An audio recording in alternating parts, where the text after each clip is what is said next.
celebrating and commemorating our South Africanness. And today is one of the days. So in beginning our program for this day, let us just have a moment for silent prayer meditation. And can we request that Honorable Nchabaleng try to, because we are seeing him now lying on his side. So if he can just twist his phone so that in the beginning our upright program for this day, let us just so can we all just a moment for silent prayer meditation.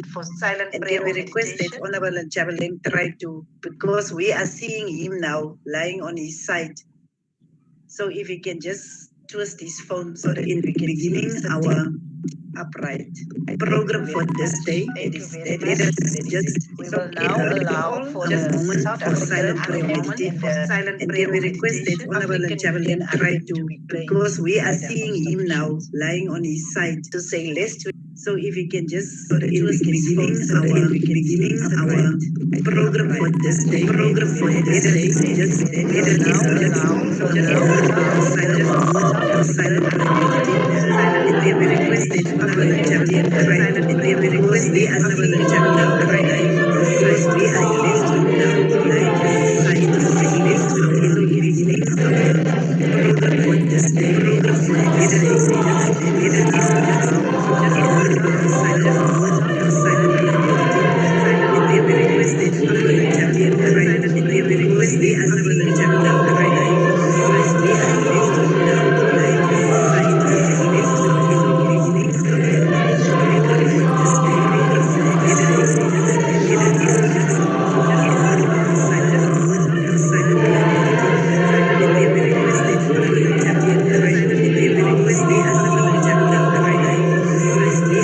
Let us all unite and sing together to uphold the cause and frame our destiny, Let us dedicate ourselves to fight together for lasting peace and justice on sons and daughters of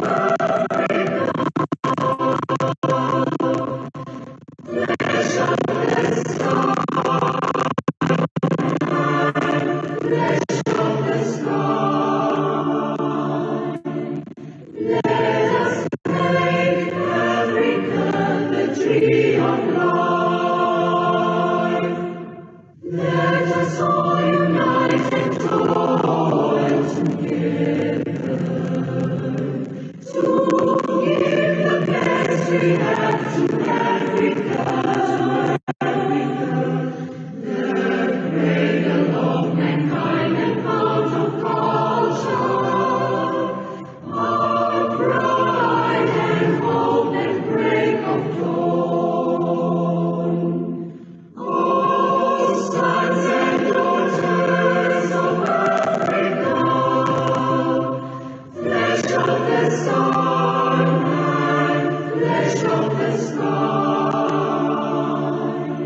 Let us make Africa the tree of life.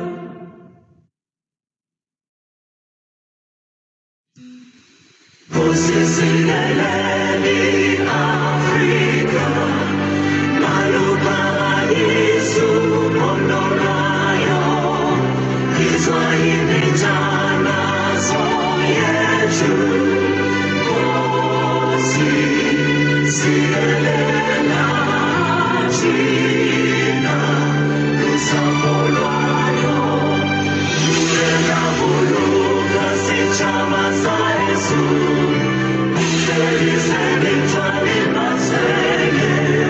Usibuluke, si chama sa Yesu, si chama sa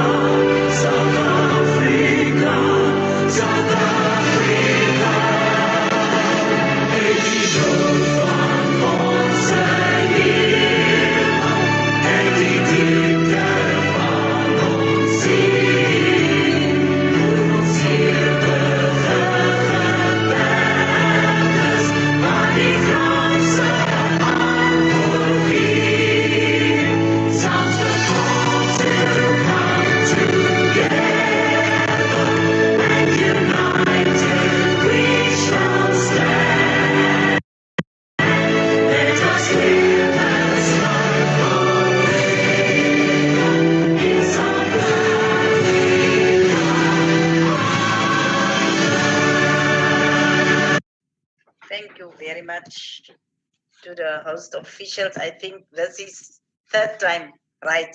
Like they used to say. The chairperson of the National Council of Provinces, the Deputy Speaker of the National Assembly, House Chairpersons, Chief Whip of the NCOP, Members of Parliament, our guest speaker, Miss Unathi Luchaba, ladies and gentlemen, allow me to open this auspicious occasion, our Parliament's celebration and commemoration of Heritage Day, today by bringing you a lecture or few speakers that will elaborate on our purpose for being here today. But before that, let me just make a few remarks on actually the quest of what we want to achieve out of this. All of us are aware that the pandemic that is currently raging the globe had an impact on different activities throughout, economically as well as socially. Today, we want to speak about sustainable development, particularly with regards to issues of arts and culture. It is a development that meets the needs of the present generation without compromising the abilities of future generations to meet their own needs. And to achieve a more sustainable level of development is the biggest global challenge of the 21st century, and new approaches are urgently needed to ensure that development is much better aligned with the environmental, societal, and economic problems that we are facing today. Since 2008, the particularly severe social, economic, and environmental crisis worldwide has raised many questions concerning the present and future of our societies. It has additionally raised questions that concern cultural attitudes and solutions, as well as the cultural needs and aspirations which are the center of the current global discourse. What kind of development do we wish to see? What resources and materials, including the cultural products and adaptation of previous generations, as well as natural resources that we have inherited from our past, will we be able to transmit onwards, and in what conditions, distribution, and context? Questions such as this show that this global crisis can be considered as a cultural crisis, but it also illustrates another crisis that is linked to addressing the concept of sustainable development itself. Since it's not a new concept, for decades or more, corporations have trumpeted a commitment to protect the environment, to ensure the well-being of their communities, and adhere to the highest standard of corporate morality. However, with the Clicks Hair advert, they betrayed that corporate morality. And we hereby need to call on the corporate sector to assist us forge a united nation. We call on the corporate sector to embark on inclusive marketing and to be responsible in whatever messages they tend to convey to communities. As we are forging ahead with our nation building efforts, we do so being mindful that we have a collective task of promoting what brings us together and reinforces our new national identity, which is carved out of our rich cultural experience. As South Africans, we need to deepen our identity of Africa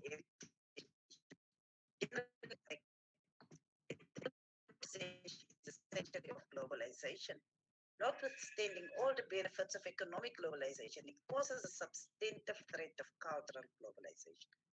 Therefore, it is fundamental for every community to identify and maintain its own characteristic features, which reflects diversity and an identity of ourselves.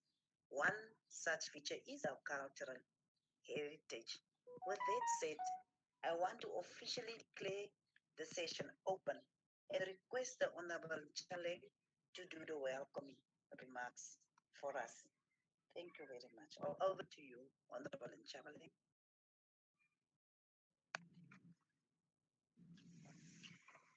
Um, we are meeting today under the theme Reviving Communities and Improving Their Quality of Life through Heritage and Sustainability. Chairperson of the NCOP, Deputy Chairperson of the NCOP, Deputy Speaker of the National Assembly, House Chairpersons, Chief Whip of the NCOP, Members of Parliament, all our guests, ladies and gentlemen. Heritage is a central thread of sustainability, not only as an issue of preservation, but of creation, adaptation, and resilience to change in our society. Of great importance is the cultural and social contribution that the heritage sector makes every day to how we live our lives and the ways in which our identities and relations are formed. Cultural heritage is like a people's signature written in time. It is also a mechanism to advance liberation, as it has enabled us to assert the resilient tapestry of our people's norms, values, and value systems. Indeed, the evidence of culture as a concept of liberation can be seen today in the revival of indigenous dress code as a renaissance and acceptance of who we are as a people. Our culture and heritage asserts an alternative worldview which challenges colonialist perceptions of our shared norms and value system. Honorable members, we have invited here today to join us through the virtual lecture, which will be delivered by Ms. Lushaba, the Executive Director of the South African Cultural Observatory. The lecture will provide us with a platform to engage in dialogue, to appreciate the shared history of our country and forge a pathway to a future anchored in unity, social cohesion, and solidarity. With that said, I wish to welcome you to the virtual lecture and welcome Ms. Lushaba. Thank you. You're welcome. Mr. Alec Nchabaleng is the chairperson of the Select Committee on Education and Technology, Sport, Arts and Culture, and we want to thank him for his contribution today in this event. And we would now give over to our chairperson, the Honorable Mr. Amos Masondo, to contextualize the significance of Heritage Day under the theme Reviving Our Communities and Improving the Quality of Life through Heritage and Sustainability. Over to you, Honorable Chairperson.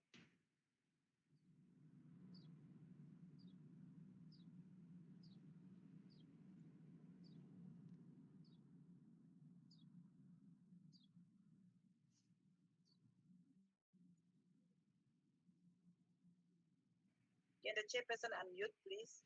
Chair, can you unmute, please? Unmute.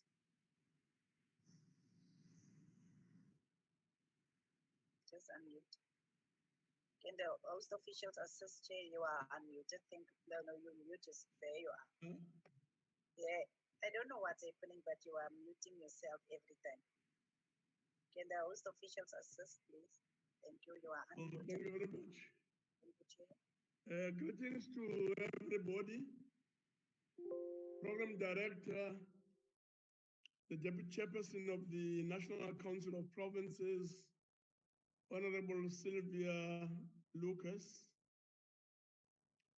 Deputy Speaker of the National Assembly, Honorable S.L. Sinodi,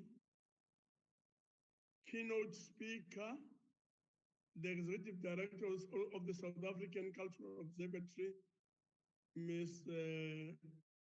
Unathi Luchaba, honorable members of Parliament, ladies and gentlemen. Program Director, I welcome this opportunity to participate in today's Heritage Day lecture, which is held under the theme, Reviving Our Communities and Improving Their Quality of Life Through Heritage and Sustainability. This is fitting as an elaboration on this year's national theme for the Heritage Month, which is celebrating South Africa's living human treasures. This is the celebration of the bearers of our indigenous knowledge systems found in our communities, celebrating our being South African. The living human treasures are our living heritage, which is the foundation of all communities and an essential source of identity and continuity. Over and above our indigenous knowledge systems, aspects of living heritage include cultural tradition, oral history, performance, ritual, popular memory, skills and techniques, the holistic approach to nature, society, and social relationships. The National Heritage Day, which is celebrated on the 24th of September, recognizes and celebrates the cultural wealth of our nation. It is one of the national days that we observe as part of the National Commemorative Program of Government. It is an important day on which South Africans remember the cultural heritage of the many cultures that make us who we are. It is one of the strategic levers through which we seek to foster social cohesion and nation building. Living heritage plays an important role in promoting cultural diversity, social cohesion, reconciliation, peace, and economic development. In every community, there are living human treasures who possess a high degree of knowledge, skills, and history pertaining to the different aspects of diverse living heritage.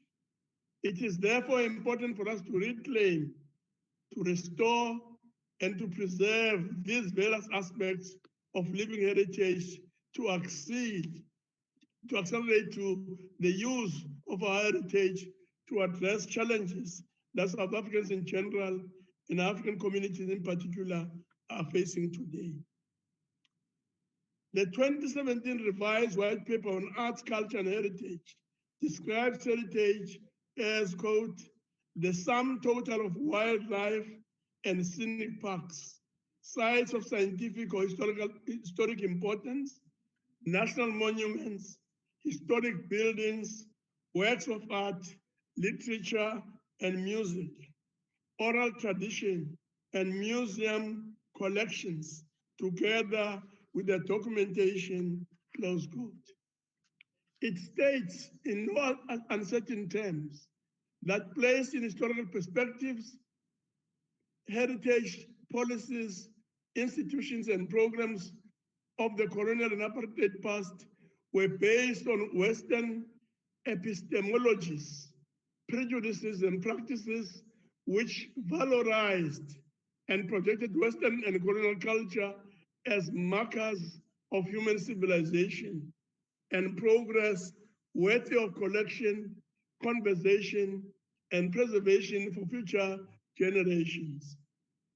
And that indigenous knowledge, on the other hand, was dismissed as and stigmatized as primitive curiosities of underdeveloped peoples with very little, if any, cultural significance.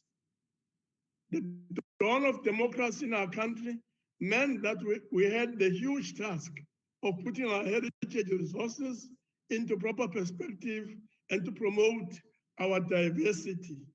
As such, the democratic government invested a lot in the promotion of our heritage. Some of the interventions included the development of legislation such as, point, the National Heritage Resources Act, which seeks to promote good management of the national estate and to enable and encourage communities to conserve their legacy. Point, the Cultural Institutions Act, which amongst other things provides for the payment of subsidies to certain cultural institutions. And point, the National Heritage Council Act, which establishes a juristic person to be known as, in inverted commas, the National Heritage Council, to determine its objectives, functions, and method of work. The National Heritage Council is responsible for the preservation of the country's heritage. The National Arts Council of South Africa was established as a national agency responsible for the development of South Africa's creative industry by awarding grants to individuals and organizations in the arts. Some of the projects and programs that government invested in include, amongst others, the following: Freedom Park, which strives to accommodate all the country's experiences and symbols to tell one coherent story; the Resistance and Liberation Heritage Route, which is a national memory project aimed at commemorating, celebrating, educating, promoting, preserving, conserving, and providing a durable testament of the South Africa's road to freedom.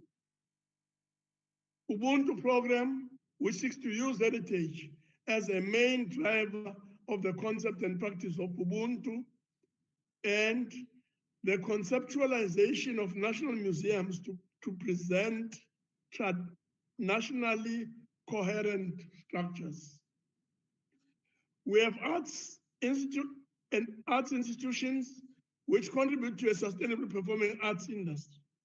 These include the State Theatre in Pretoria, the Playhouse Company in Durban, the Artscape in Cape Town, the Winbrow Theatre in Johannesburg.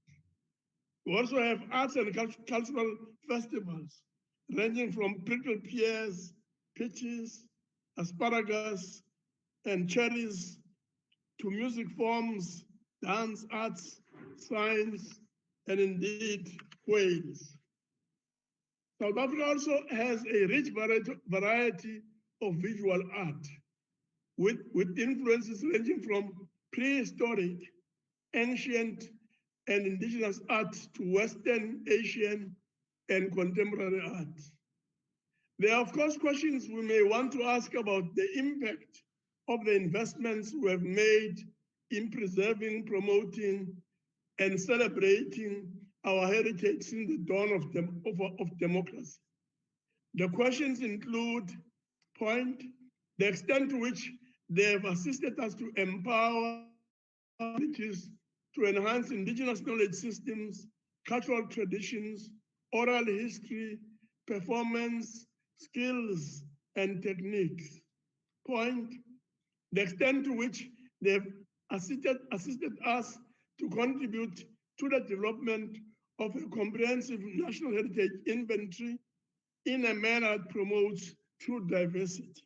Point, the extent to which they have assisted us to build a better South African citizen, to whom we can entrust the responsibility to sustain our unique and precious heritage for future celebration.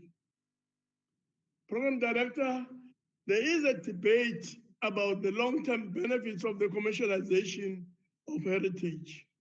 I am told that heritage conservationists take a dim view to this practice. They regard it as contributing to the undermining of the integrity of heritage resources. Academic institutions could play a big role in undertaking research that examine these issues. Such research could help us to use our heritage to revive and build our communities.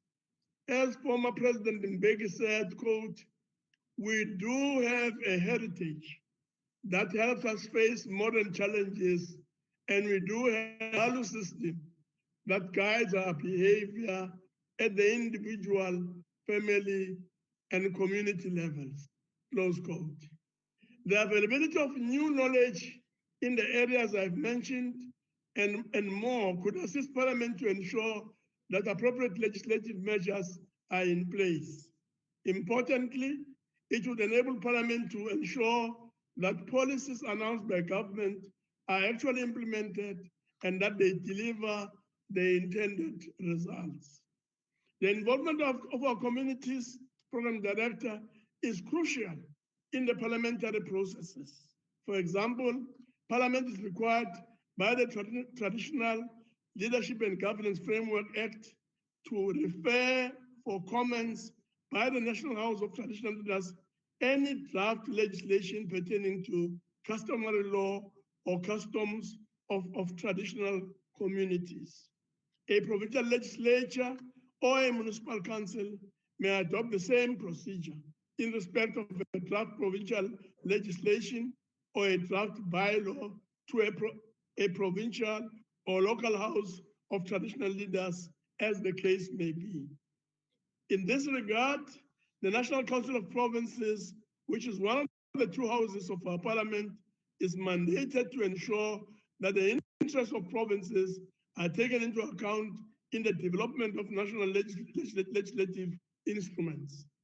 This is particularly important given the role of provinces in the management of heritage resources that are of provincial significance as stipulated in the National Heritage Resources Act.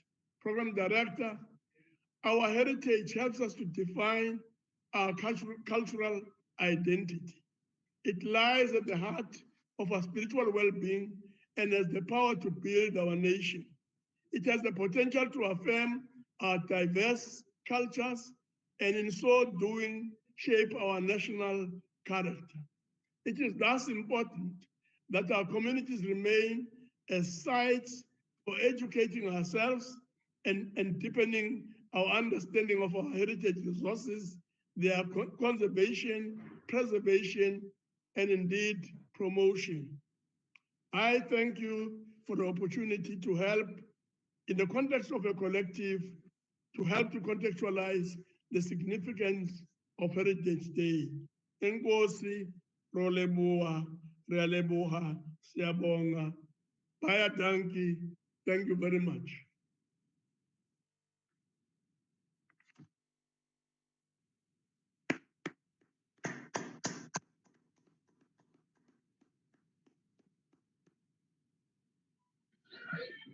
Unmute, Deputy Chair, unmute. Sorry, Chairperson, thank you very much for that really spirited input. Unfortunately, we are not in a position to be able to applaud you the way we would have loved to if we would have been together in the house or somewhere else. But it was really spirited, and we appreciate the fact that although there was some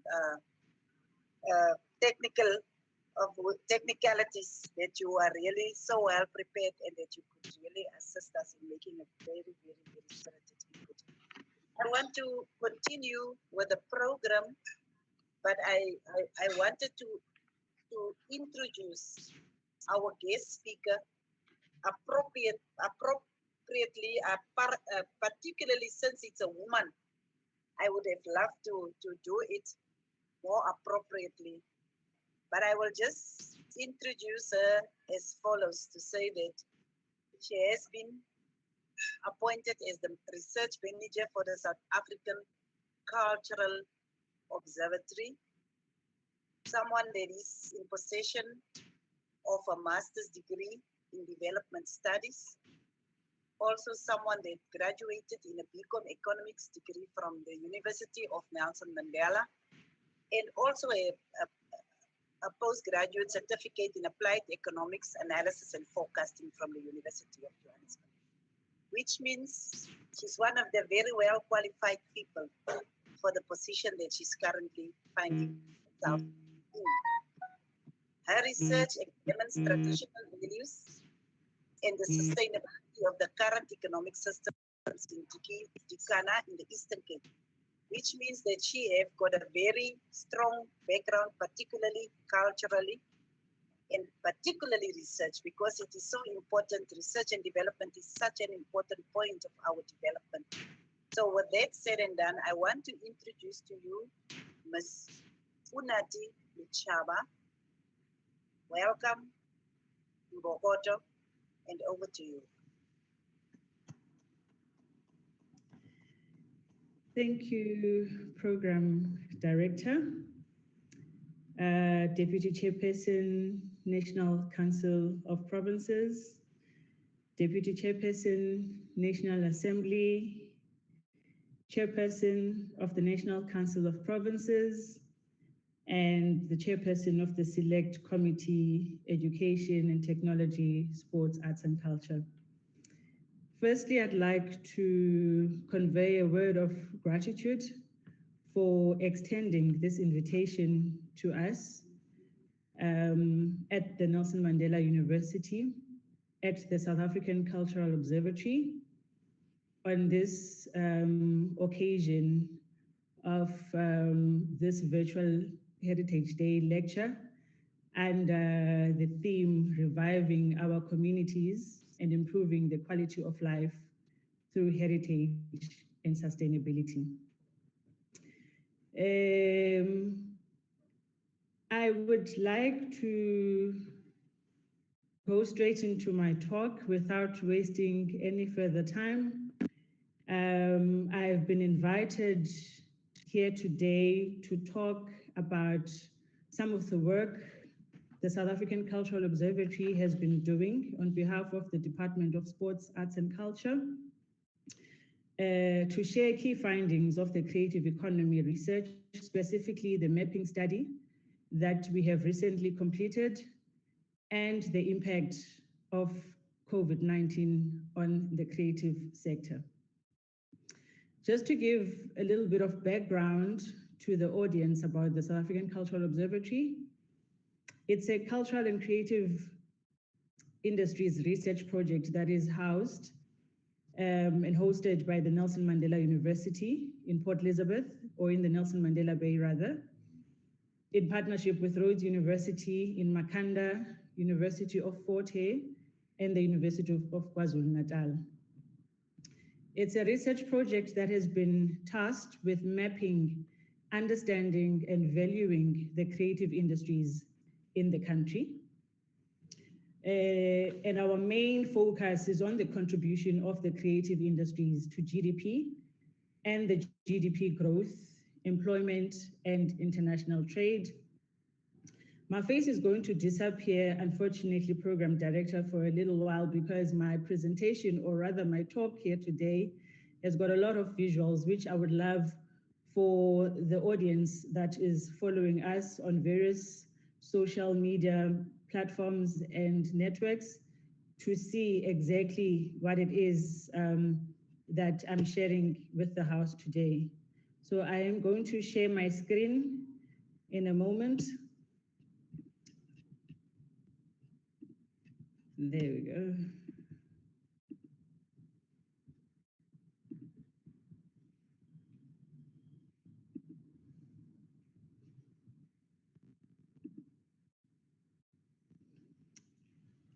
Program Director, with your permission, does everyone see my screen? I'm pretty much sure of that. Thank you. So today, the Cultural Observatory has been asked to come present the macroeconomic mapping perspective of South Africa's overarching cultural and creative industries in South Africa. So the purpose of my talk today is mainly two things: to address this House under this theme of reviving communities to improve their quality of life through heritage and sustainability. So the two main things I will be focusing on here today is that of the contribution of the cultural and creative industries to the country's GDP, and the impact of COVID-19 on the creative industries. And lastly, I'll talk of some of the strategies that we can all come together as a collective to try and assist the sector and improve and assist where it is necessary.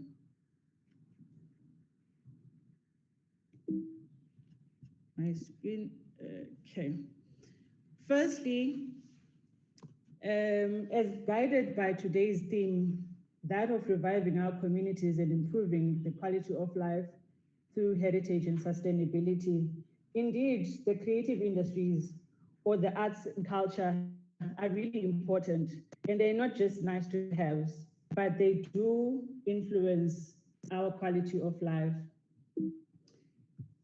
Every country in every region in the world, they have their own heritage. With that heritage, that's where our culture is informed.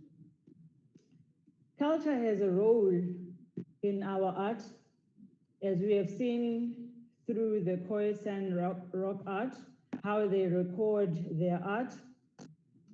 And the more art we have, the more creative we become. And as we become creative, we become innovative about how we can then improve and enhance our creativity. And as we become creative, we become innovative, and more innovative we are, the more we start using our technology.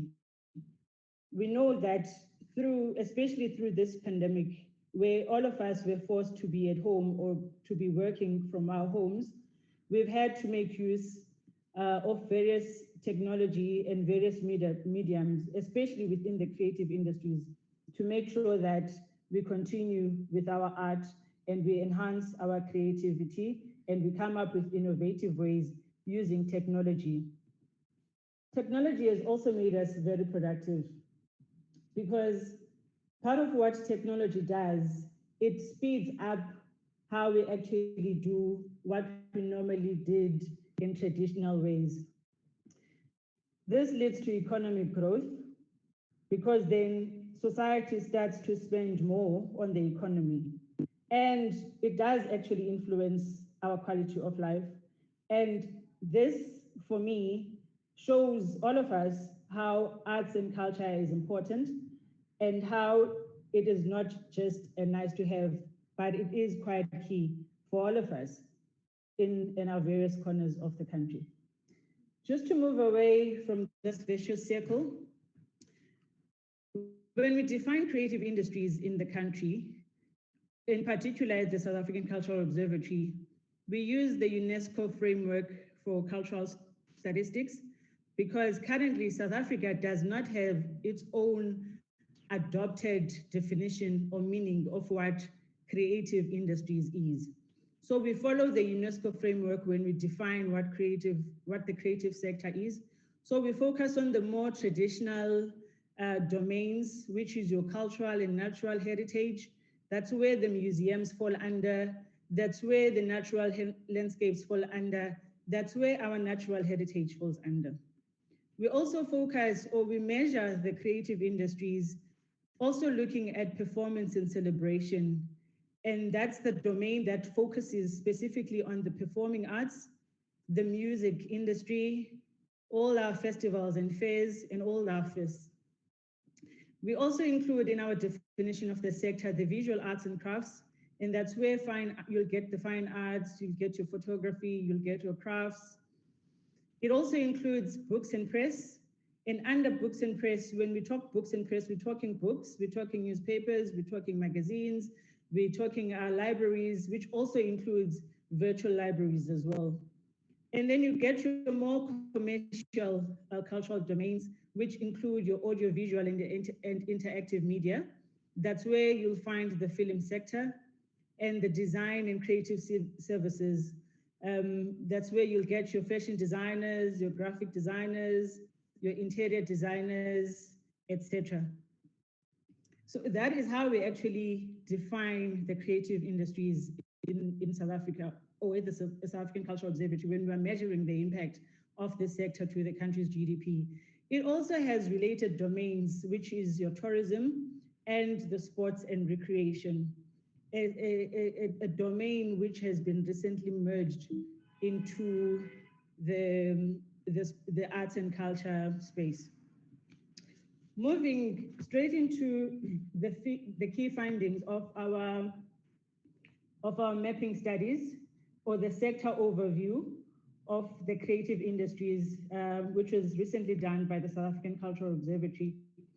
So the report that we produced recently consisted of 3 main quantitative reports, which used a variety of methods and reliable data to give a picture of the creative industries in the country. And the main focus, as I've mentioned, is the contribution of the sector to GDP and GDP growth, employment, and international trade.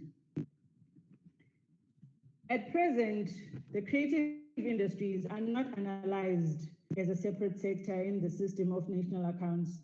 They are there, but they're embedded in other main sectors. As the chart on the left shows, if CCI is analyzed as a separate sector, then they directly contribute 1.7% to the country's GDP or to the country's growth, which translates to 74 billion rands. The cultural economy also grew at 2.4% per year between 2016 and 2018, compared to the whole of the South African economy, which grew also in the same period at only 1.1% in that period. So the cultural economy grew at an average of 2.4% under that period. But what is also important to note or to share with you today is that the creative industries buys inputs from other sectors as well.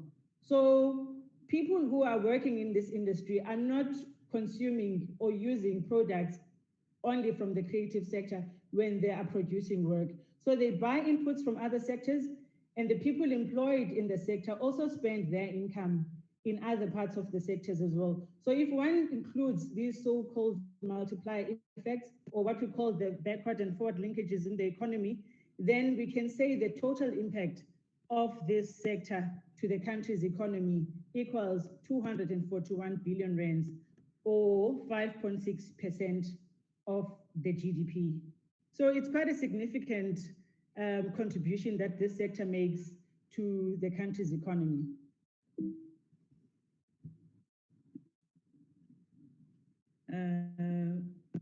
And then moving to how this contribution to GDP is broken down by looking at the different domains, as I had shown you earlier, in terms of how we actually measure or define the creative industries in the country. So, as I've mentioned, that we've used the UNESCO framework to define the sector, and which divides it into 6 main domains, and the cross-cutting domains of cultural education. So the CCI domain that contributes the most to GDP is design and creative industries. And their contribution to this GDP contribution I've mentioned is 50%. It's followed by books and press, which is 14%, and audiovisual and interactive media. That's where you get your film industry, your gaming, including online gaming. They contribute 11% to this GDP contribution. Design includes fashion, as I've mentioned, interior design, graphic design, architecture, and advertising.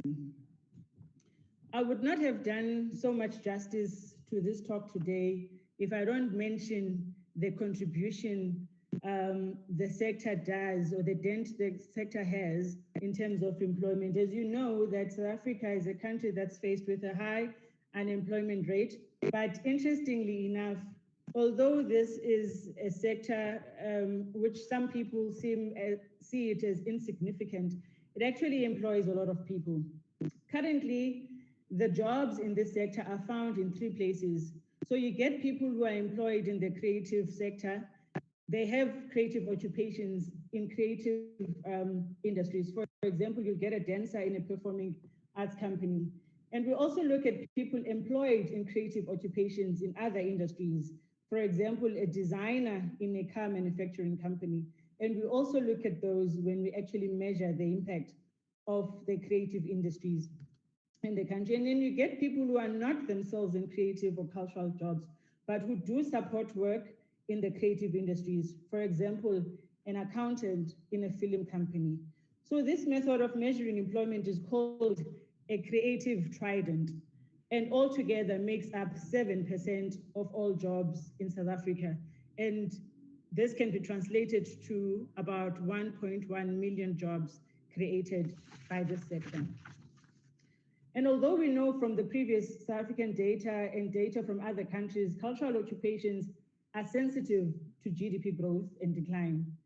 the number of cultural jobs in South Africa grew faster than other jobs in 2016 and 2017. 50% of skilled labor in the sector are found in cultural jobs, are classified as skilled, 30% is semi-skilled, and 14% is unskilled labor. What is interesting to learn, that we have learned rather in this study, is that the results showed that people in the cultural occupations in South Africa are becoming increasingly educated. 27% of the people in cultural occupations, for instance, have tertiary education compared to those in other occupations. So really growth is certain in this sector, and it will depend on having a skilled and well-educated workforce. So education is quite key for people to be able to enter the sector and be able to succeed and thrive. And then in terms of earnings, what we found through our recent mapping study, and as one would expect given the relatively high levels of education, the cultural jobs are on average better paid than other jobs, even including people that are working in the informal sector within this sector.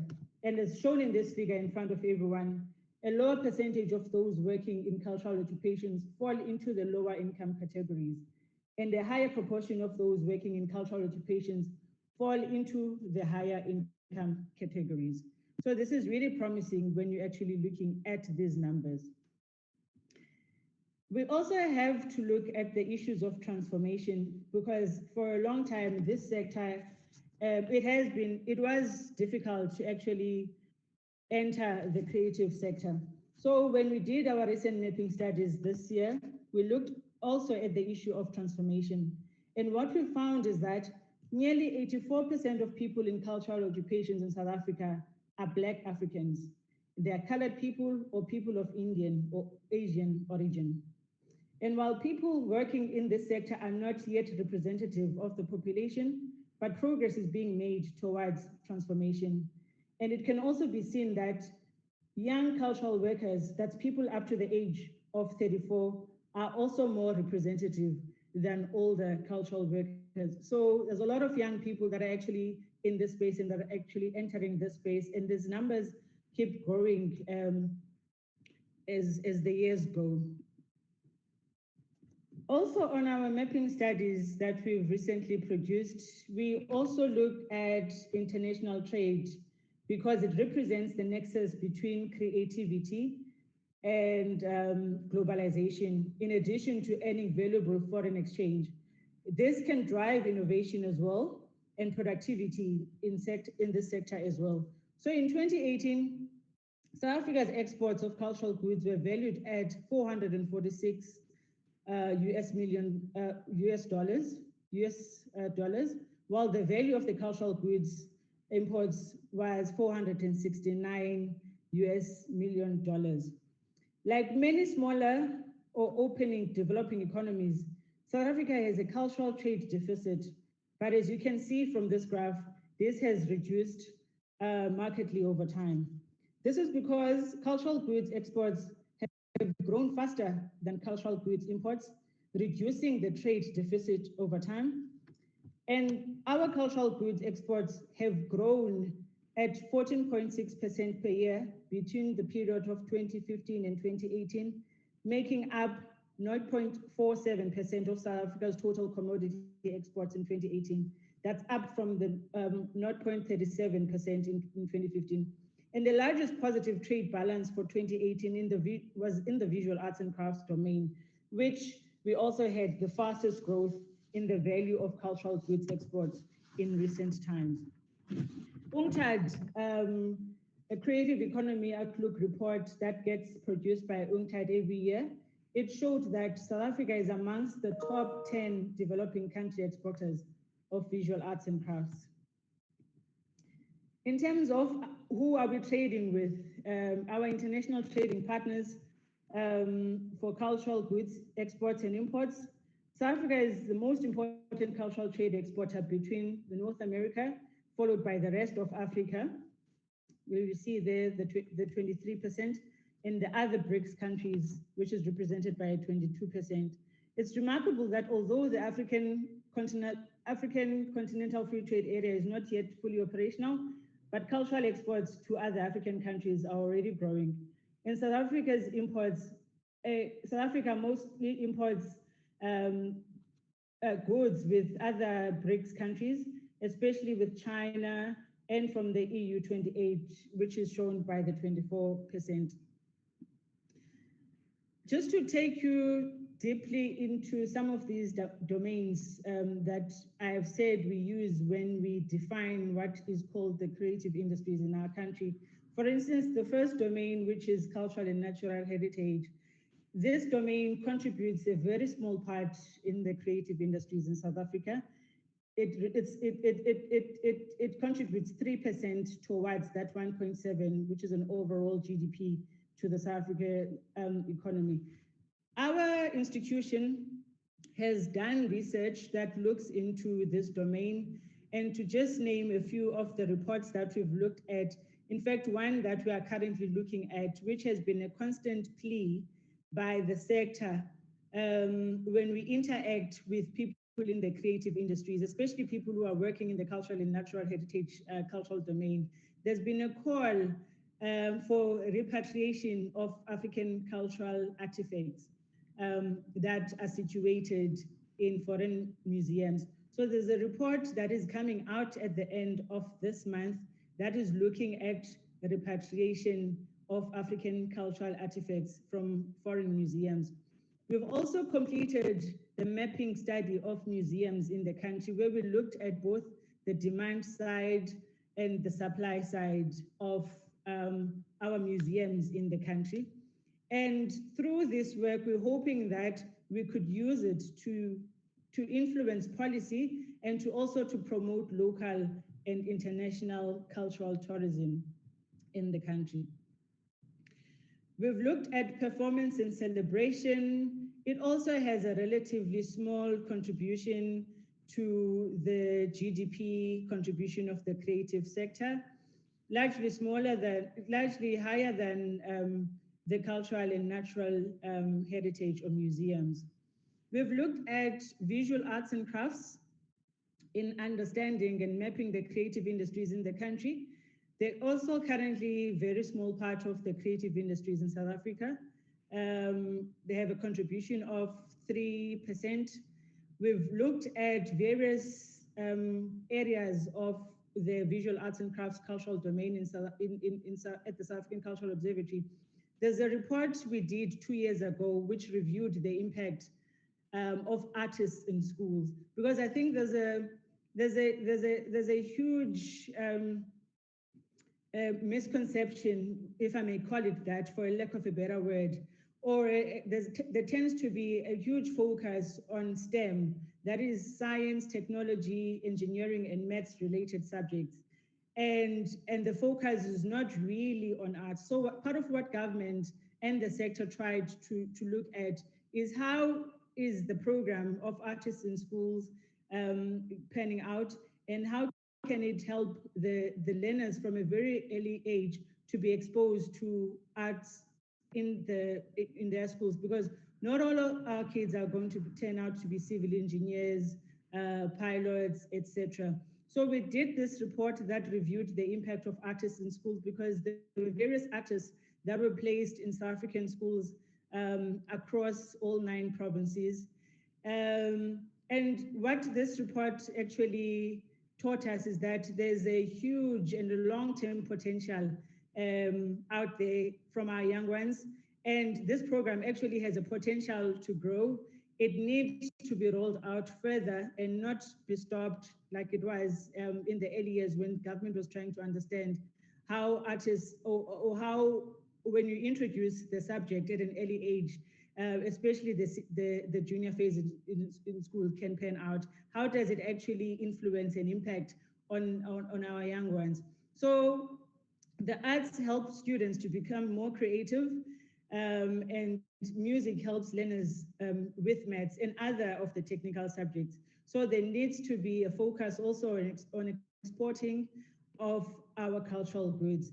So this is just one of the few examples of some of the reports that we've actually done in the at the South African Cultural Observatory. Recently, we released a report that looks towards development of a book policy. We had a session last week where we engaged mostly people who belong within the sector and those who've got an interest in books and press, because currently books contribute 14% to the creative industries in South Africa. So we prepared this document, which was a discussion document for the sector, to start a conversation about how do we venture, how do we explore the option of developing a book policy. What this report actually highlighted amongst a few findings is that there's an underrepresentation of indigenous languages. There's a huge amount of books that are published in English. Afrikaans has its favorable share, but there's less books that are actually being published in our indigenous languages. And indigenous languages are being used less and less. Children also are not being read to. That's one of the findings that this report highlighted, and that we need to prepare for ebooks. And I think part of why this is also quite key and important to highlight is the fact that during this pandemic, a lot of people were reading, a lot of people were writing, especially authors who didn't have a chance to sit down and focus on their writing because of other things that they are doing. And a lot of people, because some of the stores were closed, were choosing ebooks. So part of what needs to happen as a recommendation based from this report is that we need to improve our ICT infrastructure. We need to also protect our IP copyright. And also on the value chain, what perhaps needs to happen is that, firstly, that South African writers are telling South African stories, and there's a need for more of those stories to be written in indigenous languages. More books are being published and printed in South Africa. We need more of those, and more books must be made available to all South Africans. So something needs to be done for people who are in areas where there's no libraries, there's no access to libraries, there's no access to ICT infrastructure, and all of those things. So these are some of the findings from some of the research that the South African Cultural Observatory has done, looking at the issues of books. We've done a lot of things under the books and press cultural domain, not just this book policy. We've also evaluated the National Book Week, which the Department of Sports, Art and Culture has been supporting for the past 11 years. And again, we did see a glimpse of, a lot of our kids especially are not being read to. And that's something that needs to be addressed when we understand why we're actually where we are. Another example of some of the reports that we've done at the observatory. In 2018, we were tasked, or we were asked by the department to look into an establishment of a film industry in the country. It doesn't have a name yet, but the name that has been used for this report is Sollywood, or towards a Sollywood, and which is a 20-year plan. Part of why the department encouraged us to look into the establishment of the film sector is that, other countries, America has your Hollywood, we've got Bollywood, we've got Nollywood, but South Africa doesn't have its own South African film industry. So we're tasked to developing a business plan of how the film sector can actually be established and be supported. Because currently the film industry contributes 11% to the creative industries in South Africa. So we did that, and we presented it at a film indaba, or a film indaba that was held in Johannesburg last year in February. We're looking at more films or more indigenous films and a bigger industry for South Africa. And just like any house, when you're wanting to build or start something, you start with the foundation. And part of what this 20-year plan is suggesting or recommending is that we need more human capital, more innovation and research, and more research and development needs to happen at ground level for us to be able to have a successful Sollywood or film sector. Our institutional framework is fairly good. We need these pillars to make this Sollywood work, starting from pre-production right up until the film comes out. And that's looking also at branding and the demand side of the film sector. And then on this roof of what makes up this year plan, what we also made as a recommendation is that there needs to be a constant monitoring and evaluation of the transformation in the film sector. We can't do this if we don't achieve social cohesion and national building in the country. And if all of these are achieved, this will help to contribute towards this economic growth that we want to achieve, and more employment within the sector, which will have spillover effects in other sectors, and more equity. So the impact of the creative industries basically contribute to economic growth. They contribute to employment and the management of equity, the ownership equity, social cohesion, and nation building. Part of what I was asked by the two houses of parliament today was to also share insights in terms of the current pandemic of COVID-19 on the creative sector, because as we all know, that the COVID-19 disrupted the country's economy, and all sectors were affected, in particular the creative industries. So in the early stages of the pandemic, we decided to understand what the carnage of the COVID-19 is on the creative industries. So what we wanted to understand was the impact and the measures to manage the COVID-19 virus, and how it's what the impact of this virus has on businesses and freelancers, because a lot of people that are working in this sector are freelancers. What adaptation strategies that the sector is using to cope with the pandemic. As you'd know, that the creative sector thrives on proximity. So when festivals were cancelled, when events were postponed and others moved to virtual platforms, how did that work for this sector, and what kind of support does this sector need, considering the fact that perhaps COVID-19 is here for the longest time, and how then do we adapt? So our research included employers in the sector, freelancers, both formal and informal businesses in all parts of the creative industries domain. We conducted this in the early stages of the lockdown between March and May. So it was an early assessment of the economic impact, and we still need to do a follow-up study to try and understand what the current situation is.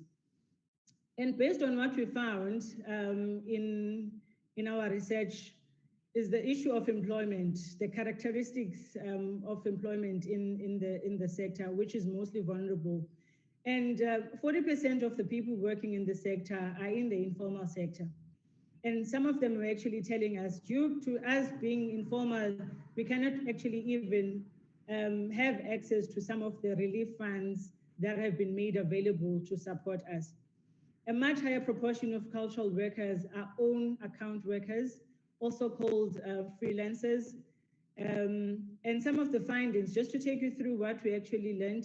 So we had this survey in March, and out of the responses we got, there were about 600 responses that were usable. And 95% of these respondents reported that they've experienced a cancellation or postponement of work. that was to have taken place this year. And as a result of that, they've lost that income. And some businesses and freelancers said they could probably continue with 60% or more of their normal business activities. And some of them said they couldn't continue at all. But of course, as I've mentioned, this study was done early on during lockdown. This picture, I can almost guarantee that it has changed. Creatives said that they're using a variety of strategies to keep their businesses going. Some said they're using up their reserves or savings, or some of them said, look, we have to rely on our families and our friends. Others have applied for loans, and they've applied for loans not even knowing whether post-lockdown they'll be able to continue with their businesses as they were before lockdown. And what we need to also remember is that when we went on lockdown, the country was already in recession and people's incomes were already reduced. So people were not consuming as much as they did. And this also applied within the creative industries. So really this sector has severely felt the effect of COVID-19. And some of these people that we spoke to when we were doing this report said that they've decided that they're going to end their employment contracts or informal employees as a way of coping with the crisis because they don't know where people's salaries are going to come from. So what are some of the risks to the sector recovery that we've recommended from this report? Firstly, most of the businesses within the creative industries are small or they're micro enterprises, so they've got limited reserves. So even those people that said we have been using our reserves to survive, those reserves, they're not much. And the lack of income will mean that they have to shut down their businesses, and that's putting people's jobs at risk on an economy or in a country that already suffers from a high unemployment rate, especially where our youth are concerned. The sudden shift to online environment also may change how people consume the cultural products. As we've all seen when we were on lockdown, people were buying books online, people were live streaming films and concerts and making online purchases for their music. So our report showed that a small percentage of the creative industries benefited from the shift to the online environment. And especially because most of these platforms are foreign owned, like your Netflixes and your Showmax. And this has a potential to damage other parts of the local value chain, especially local publishing. But what is most important that we also learned when we're doing this report is that this sector provides an important non-market benefit, such as nation building and identity formation through the protection and interpretation of the sector. So this is part of our wealth and our cultural heritage, which we have to all come together as a collective to support.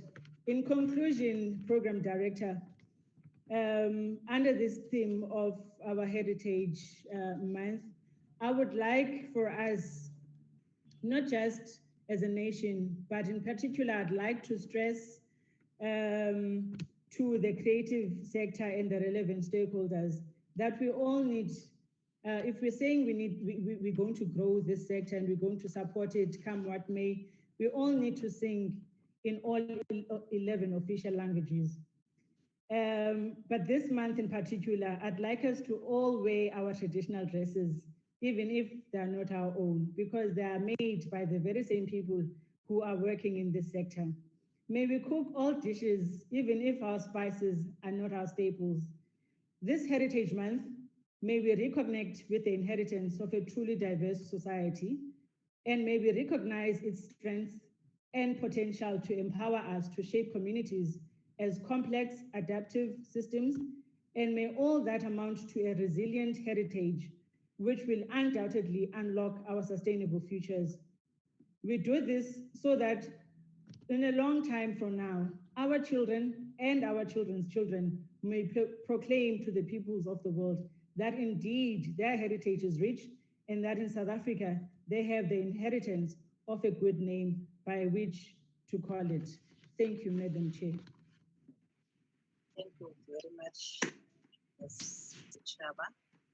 We bow really for the kind of information and the kind of research that is in front of us. Without much further ado, I would want to hand over to the Deputy Speaker to make some comments and to take the program further.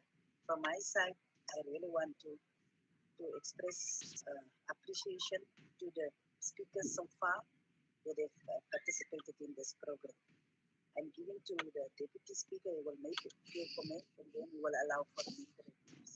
Over to you, Honorable Deputy Speaker.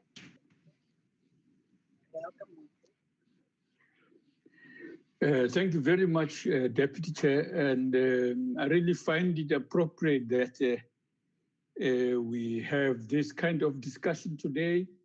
Perhaps it's because we haven't, or rather the speaker has been very fascinating in presenting the broad challenge and so on. And I hope that many on the side now will engage with it.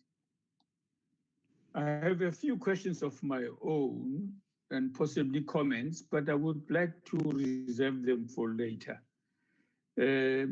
Just one big one is that in the area for examining this question, I think the last slide that the speaker preferred was what she called non-market value or something to that effect, the social cohesion and stuff like that. I think that matter would need us to broaden it beyond the one paragraph so that it is located properly in the overall context, so that those parts of the system that are alive and responsive to the market, so to speak, are looked at for the value they have, but an even better and even more value is in what it represents in people's life. I think that's an interesting observation I'm making, but I would like to invite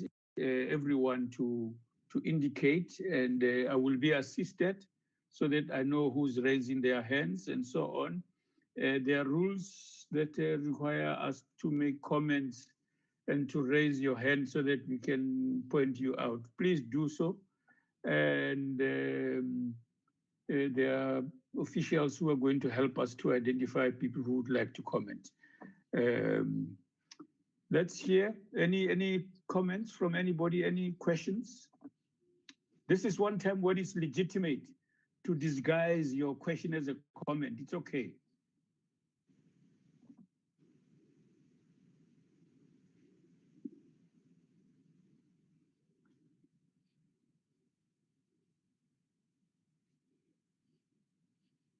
Can I have an indication of anybody raising their hands to speak, to comment?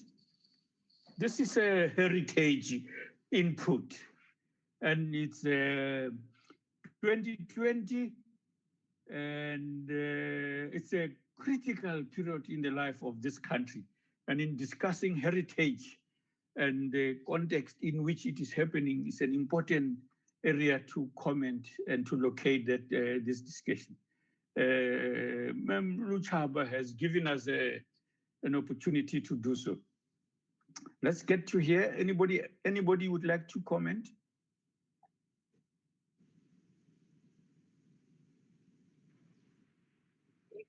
There are very interesting comments that were already made in the opening remarks, the contextual remarks by both the chair of the committee as well as the chairperson of the NCOP.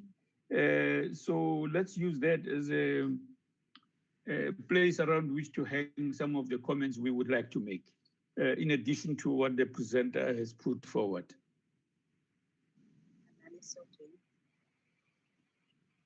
Deputy Speaker, there's one hand raised. Bulelo?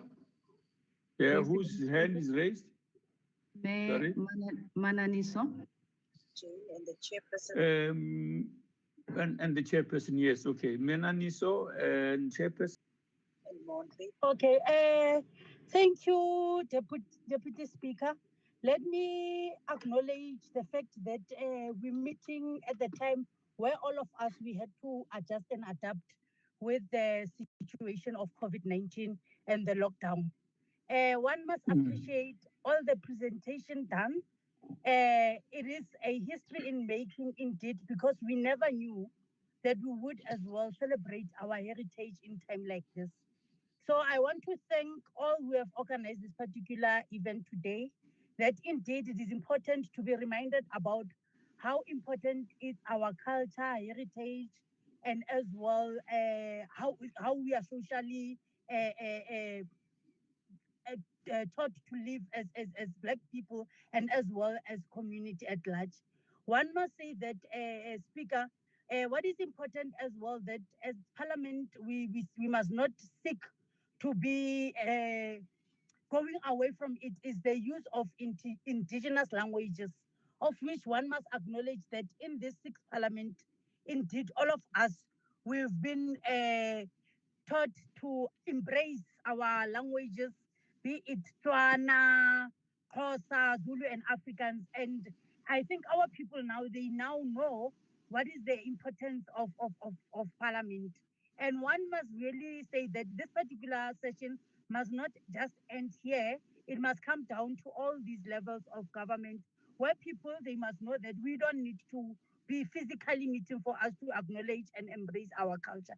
And I want to emphasize the fact that it is only through active citizenship that we can actually work together as different communities and live in diversity without having all these red tapes of racialism and so on. And I want to as well to speak on this issue of people speaking only about race when other people are doing wrong acts, but when them behave the other way around, anti-behaving with other languages like your Africans, and then they don't see as racism, it is a problem. And it's one of the elements that shows that other people, they don't understand that it is important to embrace all these languages, all these ethnicity groups, as well as all these different sectors of the society that we have. And I would want to say that perhaps this issue of acknowledging culture, heritage, it must be done 365 days, so that everybody of who belongs to South Africa must know that South Africa belongs to all who lives in it. Thank you, Chair. Thank you. Chairperson Masondo.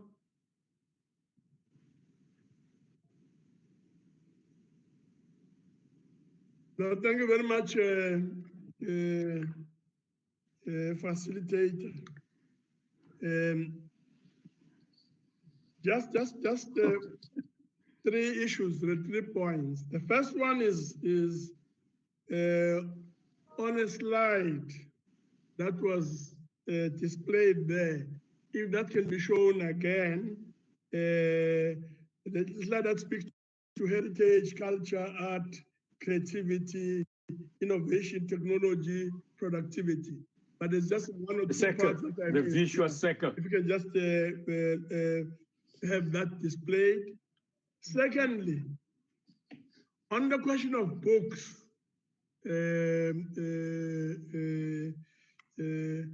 I just want to have a sense of what is it that is being done to address what I refer to as the Maponya Mall experience. There's a shopping mall in Soweto, it's called Maponya Mall. There was the exclusive books shop that was open there. Within a very short period of time, the shop was withdrawn, removed from there. And the reasons given was basically that the township folks or Black people don't seem to be interested in this thing of reading. What is it that is being done to address this kind of problems? And I see here, she spoke about e-books. Now, I want to know what percentage of people read ebooks and what the other percentage that read the real physical stuff. The book as we buy it from a bookshop and so on. You can just get a bit of explanation there. The last is a film. Now, I grew up in a culture where we went to the cinema all the time in the olden days. We went to Sansu's in Kliptown, we went to Grand Cinema there. Later on in Soweto, we went to AA2 Cinema in Soweto and so on. Now, I want to know, besides the older films, like watching Dingaka, if any of you remember that, Dingaka, what kind of quality is being produced by the new film intervention? Just the quality, so that one can have a sense, because my own sense is that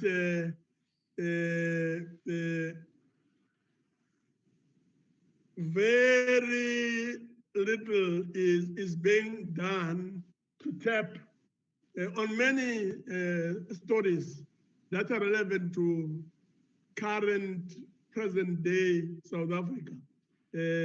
And here one is speaking of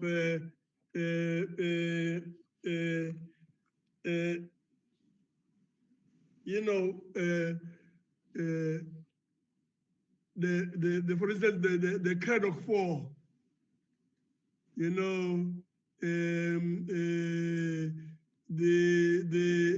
whole question about the coming into being of a new South Africa.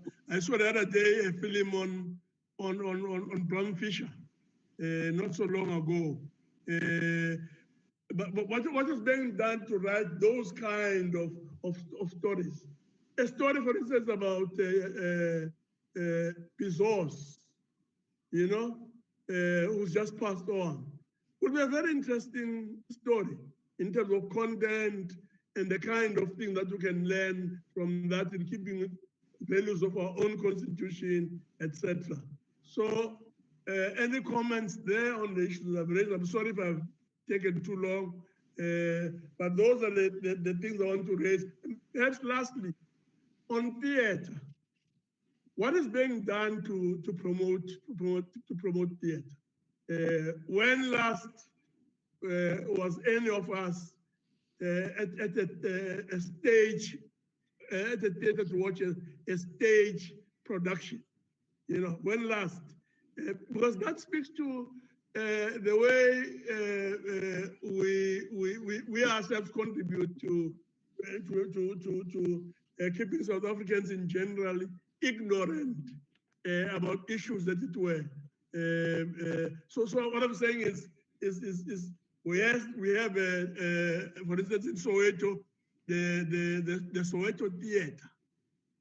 It's functional.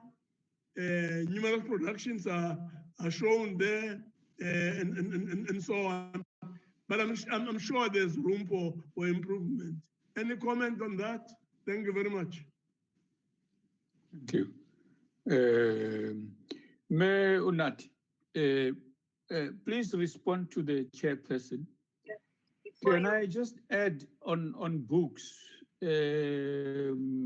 I just want to question there. India is very cheap in books.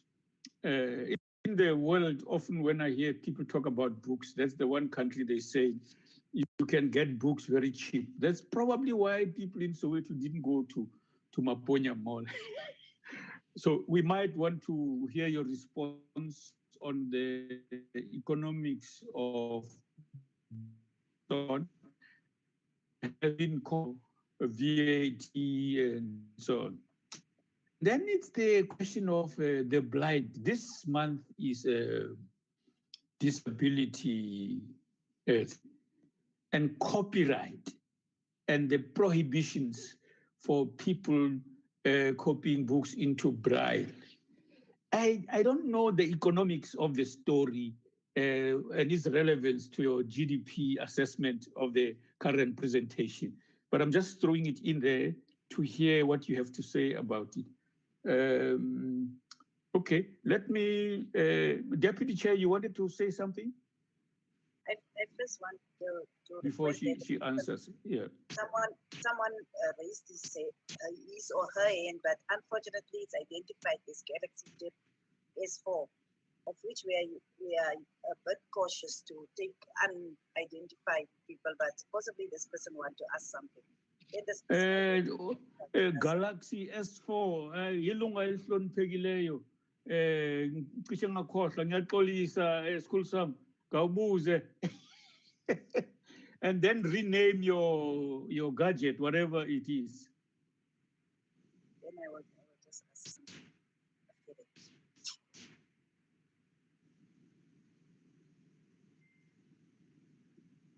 Liphi ilunga elihloniphekileyo liphakamisa isandla lisebenzisa iGalaxy S4 please kawukhulume esikhulu sami and rename your gadget next time. Please. I don't share. Yeah, people speak uyaphila. Ngiyaphila sikulalele baba. Ukulalele. Ukhetha amabala sithole lokhuluma. Oh, Jobe. Yeah. Yes, Honorable Chair, there's only one question that I want to find out about the CCI businesses, because most of them are small businesses. So now what I'm trying to get there is that their job are at risk. So I'm trying to check, do they have any mechanism or system that they have as a department actually to help them, because it seems that those freelancers and informal sectors are going to lose a lot of jobs. Thank you very much, Chair. Thank you very much. Mayor Luchaba, we must compliment this initiative as an initiative of the universities that you name, UKZ and Fort Hare, Nelson Mandela, and such inter-university collaboration around specific topics is what we would like to see more of. And so we would like to compliment you on behalf of all those universities for the initiative they took to create this specific initiative, where you come from. So I thought I shouldn't forget that, say it right up front, that this is a critical inter-institutional collaboration. We don't see enough of it in our country, and so we don't pool our intellectual and other resources to produce good results, such as is the potential of where you come from. Please go ahead and respond to those that you can. Why don't we take the other two, Deputy Speaker, so that you can respond and everyone. Okay. Oh, Mem Tlangwa? Oh, okay, Madam Deputy Chair. Thank you very much. Yeah. Who else is Mem Tlangwa and who else? Kenny Moimang and Monting Kukubele. Oh, Kenny. Okay. The North Caps, Kenny. Please, man, go ahead, Kenny. Will Mem Tlangwa? Moimang will follow you. Please go ahead.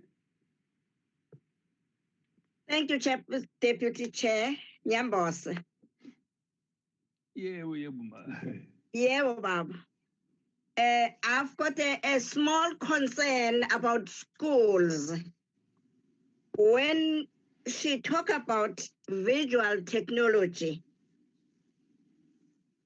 and we are struggling here about visual, but at schools, there are not such a thing. What is their plan to implement this at schools so that children at school will grasp and go up with this? Because technology is not a luxury today. technology is something that we are going to live with it. Now, I'm worried about schools. I'm worried about primary schools where there are no electricity somehow, but these things have to be implemented. And there are cultural activities which hold the children at school. When they do that, when they implement this culture or heritage or this program, we won't have dropout at schools.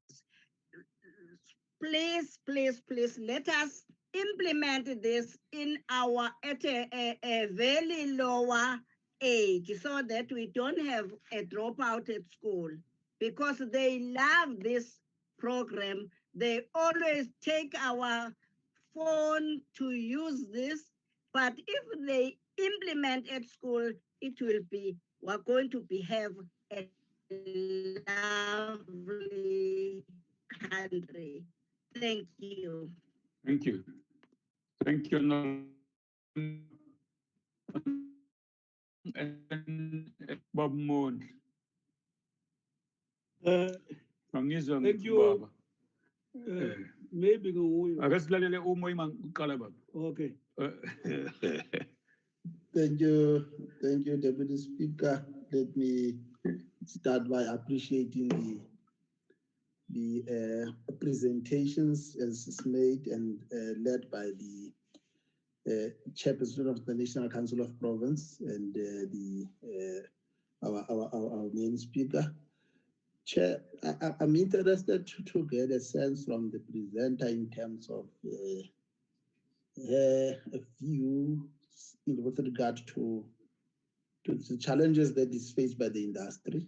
I think among the issues that has been raised around arts and creative industry is the fact that it is a bit unorganized and a lack of formalization within the creative industry. And in the past, it has led to many abuse. I think we can raise the issue of Margaret Singana and Magatini and how they passed on, and the fact that today the beneficiaries or the descendants cannot reap any fruits of benefit from their legacies, and which has prompted the Parliament to pass both the Copyright Amendment Bill and the Performance Protection Amendment Bill, which has not been signed assented by the President.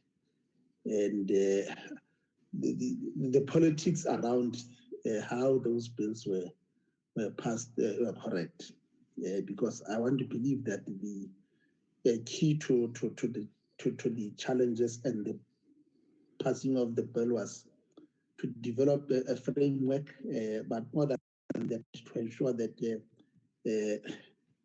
we are able to deal with the legacies of the past around the creative and arts industry.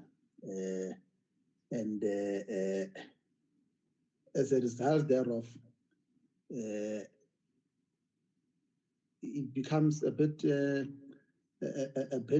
of now a process that has to be restarted. So I'm much more interested in terms of what is her views with regard to those two bills, because it's a bill between that affect both the Department of Arts and Culture and also trading industry. Thank you, Chair. Thank you. Babu Mondli, Gungubel. Ngiyabonga, Deputy Speaker. May I take this opportunity to express my gratitude to such a wonderful presentation with regard to what this sector of heritage offers to society, both from the point of and prosperity in general. I think it was a wonderful presentation, especially on the visual circle, because it sort of gave us tools to analyze its performance, because if you start from that heritage, how it influences the culture, how it influences art, how it leads to creativity, innovation, and growth. Those are key elements that assist in the analysis of the fact. It's just a wonderful presentation. But the curiosity I have, Unati, is I didn't hear you speaking about comparison in terms of the GDP percentage with other countries, because a lot of other countries have got a decent percentage of GDP of this sector. America, many years ago, not less than 10 years, not more than 10 years ago, it would be 40% or more. Australia, India, the percentages are, they are hovering above 30% and so on.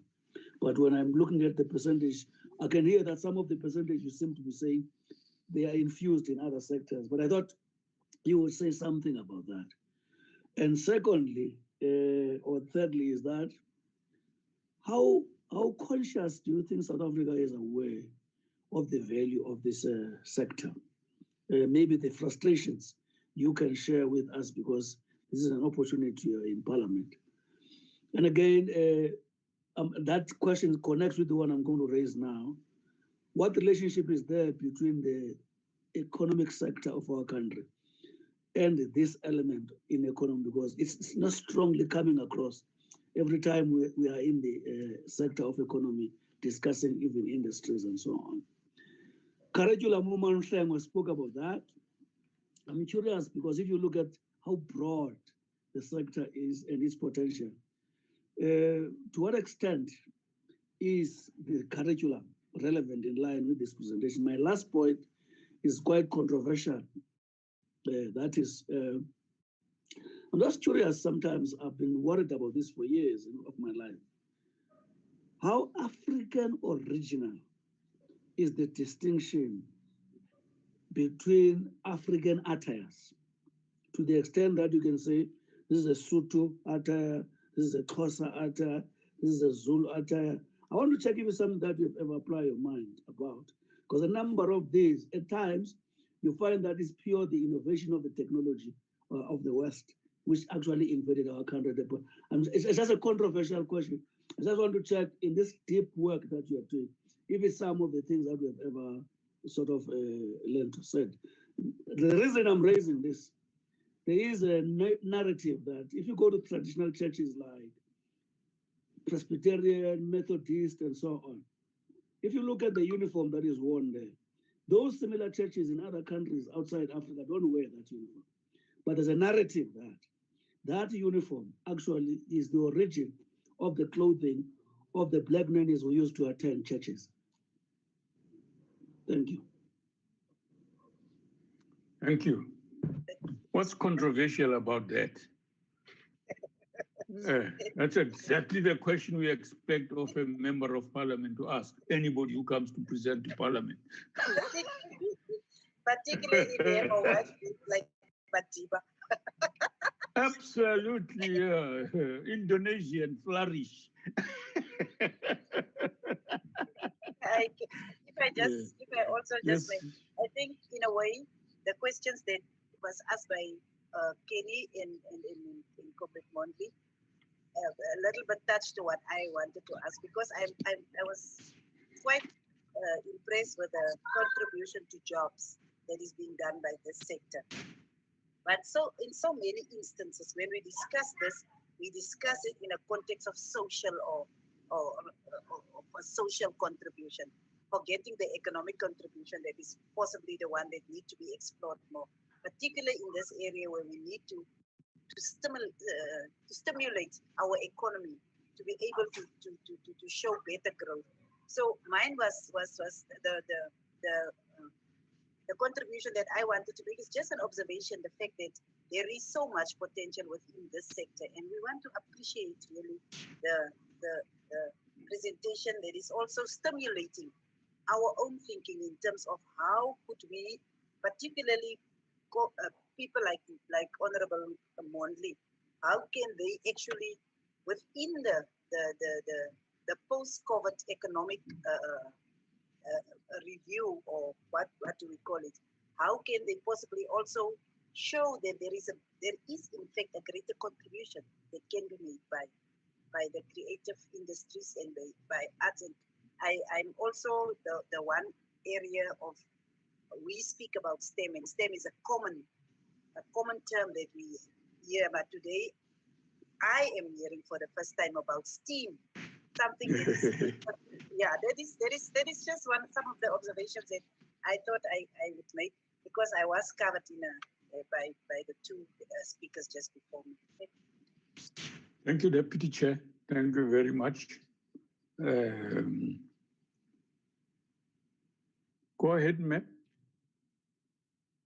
Thank you so much, Deputy Speaker, and for the interesting questions that have been raised here today. I'm going to try and answer most of them as sufficiently as possible. Some of them have actually also touched on areas of the creative industries which we have not explored. So if I shy away from a certain question, I just do not want to risk giving a response that is not backed up by facts, especially that controversial question that was raised by Utatu Umoendli. So it is a controversial question, and perhaps we can take this conversation outside of this platform. Firstly, okay, so I'm going to jump around in some of these questions because as I was capturing them, I was trying not to miss the message, and so I may not be chronological in terms of the responses that I'm going to give. It's okay. It's okay. Thank you, Deputy Speaker. There was a question about a percentage of books, e-books, and traditional books that people are consuming and are buying.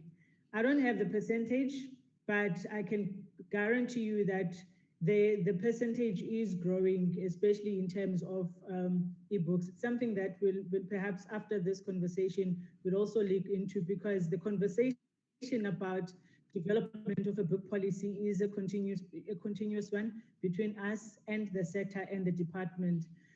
So I don't have a percentage as yet, but it is growing. And in terms of newspapers, for instance, which is a section of products within the books and press cultural domain, newspapers are struggling. People are reading newspapers from their cell phones, from their computers. By the time you come across a copy of the Herald here in the Eastern Cape, or the Sunday Times or the City Press, most of us have already seen or read the news using our mobile devices. Youth, on the other hand, are more into ebooks, because for them, it's about having access to a variety of material all at the same time. So they're the ones that are actually consuming more books. The reading culture in our country, I cannot stress it enough. I think part of what needs to happen, I think it was Uma Muhlengwa who raised the question about the artists in schools. I think also Nupap Masondo also raised the question about what are we doing to encourage, or what are the mechanisms or plans that we can actually put in place to make sure people start venturing into indigenous languages and reading, therefore, of that material. I think the reading culture is quite important, and I think it's something that we cannot outsource only to teachers at schools, but it's a culture that needs to be inculcated from home. It needs to start at home. So we need to be encouraging our kids to be learning, to be reading from home, and as parents or family members, we need to be doing a lot of reading to our kids. There was also a question also from Utat Masondo around the issue of films and the quality of films that are being produced. And he made mention of, some of the documentaries that have been aired. He mentioned the Bram Fisher documentary, I forgot the other one. Look, the quality, when you're talking outside of South Africa, for instance, in the beginning, Nollywood and Bollywood films, the quality was bad to begin with, but it has improved. And in South Africa, we're actually seeing a great improvement in some of the work that is being produced. We have excellent work, but it's continuously improving, especially in animation and also in post-production of our films. There was also the issue of the cost of books and why the exclusive books in Maponya Mall probably closed. I'm not quite sure why the one in particular in Maponya Mall, but in terms of the economies of scale, the cost of books really rely on the economies of scale. And also libraries. I think part of what needs to happen with our libraries, they need to buy more South African books in order to encourage more South Africans to read and consume the books that are being published in the country. I've spoken about the issue of reading to children by parents, by grandparents, and also visiting our libraries, which is infrastructure that our government is investing largely on the books and press, especially for our rural and urban communities. There was also a question about artists in schools. I think it was also from Muhlengwa. How do we encourage and how do we make sure there's a continuity of having artists in our schools so that our kids are exposed to arts from an early age? So the research we did in 2017, 2018 was primarily a pilot, and it was a pilot across all provinces. I think it was a good program, a good initiative by the relevant departments, but I do need to encourage that this program really does need to be rolled out to all schools, not just specific schools that were used during the pilot, because it is quite a good program, and a lot of kids benefited with having an artist teaching them how to paint, an artist teaching them how to play a guitar, an artist teaching them how to dance, and various others. There was also a question about, okay, the controversial one I ran away from, the issue of theaters. I think it was also a question from Mutatu Masondo. What are we doing to encourage people to go to theater and consume film from the sector, films from our theaters? I think on the infrastructure part, we actually quite improving, and when you look at some of our national heritage buildings or sites, like your Opera House here in the Nelson Mandela Bay, and your market theaters in Gauteng, people are actually visiting theaters and are consuming a lot of our local production that is produced in the country. And I think it would just need an ongoing promotion and branding of the films that are being produced in the country, so that people understand and interact with the stories that are being written and shared. COVID also has shown an importance when it comes to the book sector and also the film sector. In fact, all the various sectors within the creative industries. What we've learned through this recent pandemic is the issue of the importance of access and the cost of ICT. We cannot run away from the fact that we are now moving to a digital world where almost everything that we do and everything that we are consuming is moving towards digitalization and new markets. When we're talking globalization, when we're talking about marketing, what we as South Africans are producing, we can't run away from that. But it is important to look at the issue of the access and the cost of ICT, because it's still quite expensive for some of the people within the creative sector, to enter certain markets or enter certain spaces because of the issue of limited access to ICT products. And part of what perhaps is a suggestion could be that government needs to address the issue of the use of solar and other creative solutions that are needed to make this sector to grow and to thrive. Which other question have I not addressed? So I've spoken about the cost of books and that it relies copyright on and the blind. Which one, Deputy Speaker? Copyright, and for braille. Oh, copyright. Yes. Okay. There were two aspects to it. Yeah. Go ahead. So no, it's okay. We haven't. Thank you, Deputy Speaker.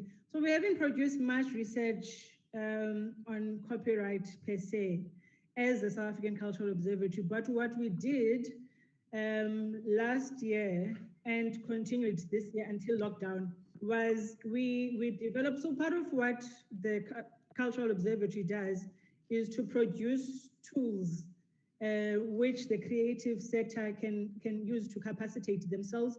So we help to build on the existing capacity in the creative sector. So there are training workshops that we have rolled countrywide, where we've shared some of the useful tools that the observatory has done, including a festival's economic impact calculator, which the sector can actually make use of for free to measure their own economic impact. And we've rolled that out countrywide. That tool is available on our website, and it's available for free for anyone who actually wants to use it. So that's the one leg of the building capacity. We also, because then the sector, through our interaction with it, they've said, look, we need to understand the issue of intellectual property. And copyright is just one element of intellectual property. So we had our team then develop a tool just for the people to understand what their rights are, what can they do to protect the products they are producing, the do's and don'ts. And we went at large with the intellectual property. We unfortunately were not even involved on the copyright issue and the debates that have been happening, including the copyright bill that was in Parliament, that was with the President and then has gone back to Parliament. So I wouldn't want to tread on that because it's quite a sensitive issue. But as far as the observatory is concerned, we've only just developed a tool so that people who are producing things, because it takes a thought process for you to come up with the necklace, to come up with a book, to come up with a film, a story, a song. So what we were doing is to say, when you start conceptualizing your idea and the product that you want to sell, these are the things that you actually need to look into. But the copyright amendment bill, I would plead not to actually delve into it because it isn't an area that we have been commissioned to directly look into. Thank you, Deputy Speaker. I hope I have answered your question on the copyright issue. Yes, well, not quite, but we'll talk to you about it. I'll just make reference to it in wrapping up here. Is there any other question, comment from anybody?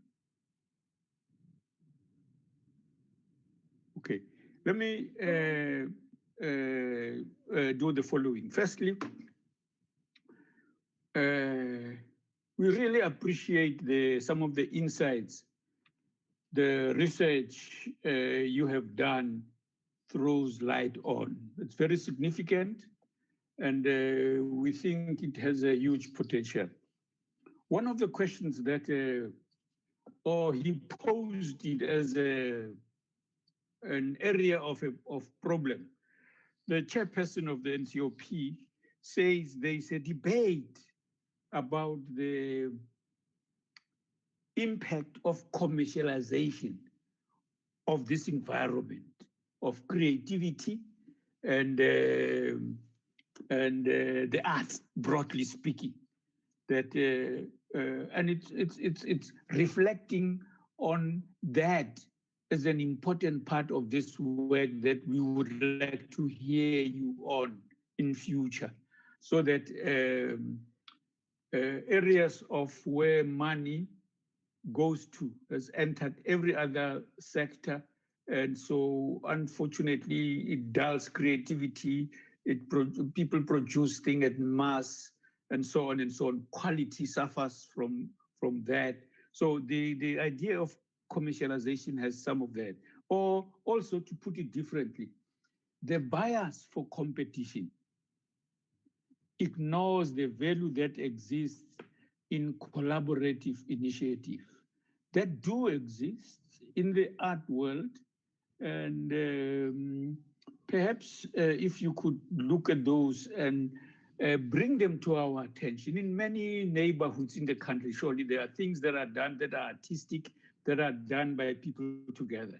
So this is the one area of cooperation, collaboration in artistic endeavors. There's a plethora of them. So we need to get to hear that instead of a bias for market-related, individually produced material. So that's the one stuff. What we also would like to hear from you as we proceed is we speak about indigenous languages and their promotion. And so translation serves as a huge, important role across provinces, including in the continent as a whole. Translation plays an important role. So Ngugi wa Thiong'o initially thought he would stop writing in English and wrote in Kikuyu for a significant period of time. But then he realized, hey, the world is complex. It's difficult to only handle in one area. So translation is an important part of what we would like to do. We would like to hear what work is being done around translation, especially given the where technology is really galloping in this field. So it would be interesting to hear that. There's an issue around books that perhaps we didn't go into. Books get illustrated. So there are very few book illustrators, as I'm told, as we were informed in the past elsewhere. So this is an area around which we would like to see guys like you in spaces such as yours producing evidence of the value of book illustration as part of the overall campaign to promote reading and writing. Illustrating is a critical component of that work. So when we take statistics of how many book illustrators are there in the country, and given this is South Africa, what racial group do they come from? There's a very thin layer of those who do book illustrations. It would be an interesting area to get to hear from you. But the work you're doing is important, of producing evidence of work in this field through research and through collaboration, as I said earlier on, of your different universities and so on. So we really appreciate this area to build our heritage, to build, like they say, nests, build each other's nest, use each other's feathers to build their nests. Similarly, as a people, culturally, artistically, we build our strength on each other and so on. So work such as that is recorded will be very helpful. I do invite you to come back to Mondli's so-called controversial questions. You must go and come back later to give answers to them properly. We really appreciate your insights, and that now that we know you exist, we will come back to you differently to make requests, to invite you to share additional light in areas that we would like to do. Madam Deputy Chair, you know, I do what deputies do. So I was deputizing you today. So I think I've done my job and I'm done. And I would like to wish those who are listening happy evening now that we have reached this end, and to thank our guest speaker profusely. Daten Chabileng, after being tortured with his image on the screen, will be relaxed after this. He's looking relaxed after that. All members present here, the deputy chair, the chairperson, and others, we really appreciated the leadership you've given us today. So thank you very much, Lucas Bayadanki. Thank you very much to the guest speaker. Since I've got the Nama in the Xhosa background, I'm going to send you a Nama for as soon as it's possible.